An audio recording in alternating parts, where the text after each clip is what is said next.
আসসালামু আলাইকুম। আমি মাহদি হাসান, বাংলাদেশ। আমি দিল্লি এয়ারপোর্ট থেকে বলছি। আমার সাথে যেসব ঘটনা হয়েছে এটা আমি বাংলাদেশে এসে প্রেস কনফারেন্স করে হয়তো আমাকে বলতে হবে, বাট আমি জানি না। আমার সাথে অনেকগুলো অকারেন্স হয়েছে এখানে।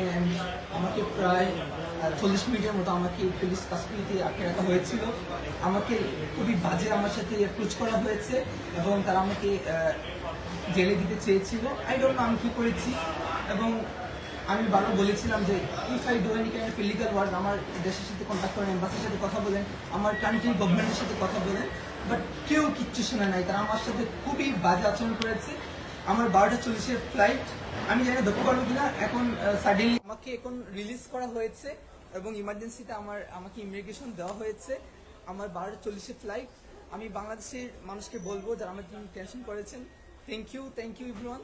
এবং আমি এখন সেফ আছি এবং তাদের সাথে কথা বলেছি এবং এখন তারা আমাকে অ্যাপ্রোচ করতেছেন যে তারা নাকি ভুল মানুষকে ধরেছেন, বাট তারা আমাকে এত বাজে অ্যাপ্রোচ করেছে। Even one of the police, they were abusing me physically, touching me. So এগুলো আমি বাংলাদেশে এসে বলবো একজন ইন্টারন্যাশনাল প্যাসেঞ্জার কীভাবে করা উচিত কিনা। So thank you, I am safe now. এবং তারা আমাকে যে অ্যাপ্রোচ করেছিল যে আমি এসআই সন্তোষকে কিল করেছি, এজন্য আমার মোবাইলকে even as I international passenger তারা কি আমার প্রাইভেসি চেক করতে পারে? তারা ফোর্স করে তারা আমার ফোনকে আনলক করেছিল, আনলক করে আমার ফোন তারা চেক করেছে। And I will take action after coming to my country, ইনশাআল্লাহ। এখন আমি দিল্লি এয়ারপোর্টে আছি। তারা ইমার্জেন্সি আমি জানি না কি হয়েছে।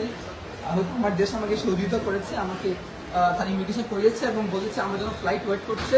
তো আমি গেলে পর তারা কি করবে। তো থ্যাংক ইউ বাংলাদেশ। এবং আমার এডমিনদেরকে বলবো প্লিজ এটা কি ডাউনলোড করে যেন আমরা রাখি, কারণ আমি জানি না আমার সাথে কি হতে চলেছে। আমার 12:40-এর ফ্লাইট। আল্লাহ হাফেজ। বাংলাদেশে দেখা হবে ঢাকাতে।